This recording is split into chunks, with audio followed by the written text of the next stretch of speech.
ಮೂಡ ಹಗರಣಕ್ಕೆ ಸಂಬಂಧಿಸಿ ರಾಜ್ಯಪಾಲರು ಪ್ರಾಸಿಕ್ಯೂಷನ್ಗೆ ಅವಕಾಶ ಕೊಟ್ಟಿದ್ದಾರೆ. ಹೀಗಾಗಿ ಮುಖ್ಯಮಂತ್ರಿಗಳು ತಕ್ಷಣ ರಾಜೀನಾಮೆ ಕೊಡಬೇಕಾಗಿತ್ತು ಎಂದು ಉಡುಪಿಯಲ್ಲಿ ಮಾಜಿ ಸಚಿವ ಸುನಿಲ್ ಕುಮಾರ್ ಹೇಳಿದ್ದಾರೆ. ಮಾಧ್ಯಮದೊಂದಿಗೆ ಮಾತನಾಡಿದ ಅವರು, ಸಿದ್ದರಾಮಯ್ಯ ಇನ್ನಾದರೂ ಬಂಡತನವನ್ನು ದೂರ ಮಾಡಲಿ, ನೈತಿಕತೆಯ ಸಿದ್ಧಾಂತ ಹೇಳುವ ಸಿದ್ದರಾಮಯ್ಯ ರಾಜೀನಾಮೆ ಕೊಡಬೇಕು, ಸಿದ್ದರಾಮಯ್ಯ ತನಿಖೆಯನ್ನು ಎದುರಿಸಬೇಕು, ತನಿಖೆ ಪೂರ್ಣಗೊಳ್ಳುವವರೆಗೆ ಅಧಿಕಾರದಲ್ಲಿ ಇರಬಾರದು ಎಂದರು. ಈಗ ರಾಜ್ಯಪಾಲರ ನಡೆಯನ್ನ ಕಾಂಗ್ರೆಸ್ ಟೀಕೆ ಮಾಡ್ತಾ ಇದೆ. ರಾಜ್ಯಪಾಲರು ತಮಗೆ ಬೇಕಾದಾಗ ಒಳ್ಳೆಯವರು, ಬೇಡದಿದ್ದಾಗ ಕೆಟ್ಟವರಾಗ್ತಾರಾ ಎಂದು ಪ್ರಶ್ನಿಸಿದ ಸುನಿಲ್ ಕುಮಾರ್, ಮೂಡ ಹಗರಣ ಸಂಬಂಧಪಟ್ಟಂತೆ 3 ಮಂದಿ ಖಾಸಗಿ ವ್ಯಕ್ತಿಗಳು ದೂರು ಕೊಟ್ಟಿದ್ದಾರೆ.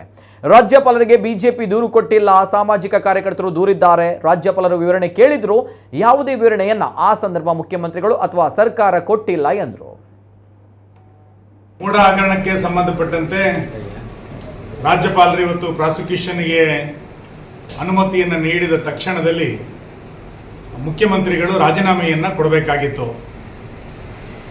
ಬಂಡತನದ ಪರಮಾವಧಿಯನ್ನ ದೂರ ಮಾಡಿ ನೈತಿಕತೆಯ ಒಂದು ಸಿದ್ಧಾಂತವನ್ನ ಹೇಳಿದಂತ ಮುಖ್ಯಮಂತ್ರಿಗಳು ತಕ್ಷಣ ಇವತ್ತು ನೈತಿಕತೆಯನ್ನ ಹೊಣೆ ಹೊತ್ತು ರಾಜೀನಾಮೆಯನ್ನ ಕೊಡಬೇಕು, ತನಿಖೆಯನ್ನ ಎದುರಿಸಬೇಕು.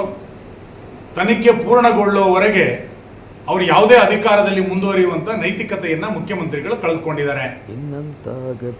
ರಾಜ್ಯಪಾಲರ ನಡೆಯನ್ನ ಕಾಂಗ್ರೆಸ್ಸಿನ ಎಲ್ಲ ಸಚಿವರು ಬಹಳ ದೊಡ್ಡ ಪ್ರಮಾಣದಲ್ಲಿ ಇವತ್ತು ಪ್ರಶ್ನೆಯನ್ನ ಮಾಡ್ತಾ ಟೀಕೆಯನ್ನ ಮಾಡ್ತಾ ಇದ್ದಾರೆ. ಕೇಂದ್ರ ಸರ್ಕಾರದ ವಿರುದ್ಧ ಟೀಕೆಯನ್ನ ಮಾಡಿ ರಾಜ್ಯಪಾಲರ ಭಾಷಣ ಮಾಡಿಸಿದಾಗ ರಾಜ್ಯಪಾಲರು ಬಹಳ ಪಕ್ಷಾತೀತವಾಗಿ ನಡ್ಕೊಳ್ಳಿಲ್ಲ, ಚೆನ್ನಾಗಿ ಮಾಡಿದ್ದಾರೆ ಎನ್ನುವಂತ ಮಾತನ್ನ ಅವತ್ತು ಹೇಳಿದರು. ಅಂದ್ರೆ ತಮಗೆ ಬೇಕಾದಾಗ ಬಾರಿ ಒಳ್ಳೆಯವರು, ತಮಗೆಲ್ಲ ವಿರುದ್ಧವಾಗಿ ನಡೀತಾ ಇದೆ ಅಂತಂದಾಗ ಅದು ಸರಿ ಇಲ್ಲ ಅನ್ನುವಂತ ಮಾತನ್ನ ಇವತ್ತು ಮಂತ್ರಿಗಳಾದಿಯರೆಲ್ಲರೂ ಕೂಡ ಹೇಳ್ತಾ ಇರುವಂತದ್ದು ಸರಿಯಲ್ಲ. ಮೂಡ ಹಗರಣಕ್ಕೆ ಸಂಬಂಧಪಟ್ಟಂತೆ ಈಗಾಗಲೇ 3 ಜನ ಖಾಸಗಿ ವ್ಯಕ್ತಿಗಳು ದೂರನ್ನ ಕೊಟ್ಟಿದ್ದಾರೆ. ರಾಜ್ಯಪಾಲರಿಗೆ ಬಿಜೆಪಿ ದೂರನ್ನ ಕೊಟ್ಟಿದ್ದಲ್ಲ, ಬೇರೆ ಬೇರೆಯವರು ಸಾಮಾಜಿಕ ಕಾರ್ಯಕರ್ತರು, ಕಾನೂನು ತಜ್ಞರು ಇವತ್ತು ದೂರನ್ನ ಕೊಟ್ಟ ನಂತರ ರಾಜ್ಯಪಾಲರಿಗೆ ಸಂಬಂಧಪಟ್ಟಂತೆ ವಿವರಣೆಯನ್ನು ಕೂಡ ಕೇಳಿದ್ರು. ಇದು ಯಾವುದಕ್ಕೂ ವಿವರಣೆಯನ್ನ ಕೊಡದಲೇ ಇರುವಂತ ಸರ್ಕಾರ ಮತ್ತು ಮುಖ್ಯಮಂತ್ರಿಗಳು ಇವತ್ತು ಬಂಡತನದನ್ನ ವರ್ತಿಸ್ತಾ ಇರುವಂತದ್ದು ರಾಜ್ಯಕ್ಕೆ ಇವತ್ತು ಅಪಮಾನ ಮಾಡದಂತಾಗತ್ತೆ. ಕರ್ನಾಟಕದ ರಾಜಕೀಯ ಅದರದೇ ಆದಂತಹ ಒಂದು ಇತಿಹಾಸವನ್ನ, ಪರಂಪರೆಯನ್ನ, ಗೌರವವನ್ನು ಉಳಿಸ್ಕೊಂಡಿದೆ. ಇವತ್ತು ರಾಜ್ಯಪಾಲರು ಪ್ರಾಸಿಕ್ಯೂಷನ್ಗೆ ಅನುಮತಿಯನ್ನು ಕೊಟ್ಟ ನಂತರ ಒಂದು ಕ್ಷಣವೂ ಕೂಡ ಆ ಸ್ಥಾನದಲ್ಲಿ ಮುಖ್ಯಮಂತ್ರಿಗಳು ಕೂರಬಾರ್ದಿತ್ತು. ಅದು ಬಿಟ್ಟು ನಾನು ಇನ್ನೇನೋ ತನಿಖೆಯನ್ನು ಮಾಡ್ತೇನೆ ಎನ್ನುವಂತ ನೆಪಗಳನ್ನು ಒಡ್ಡಬಾರದು.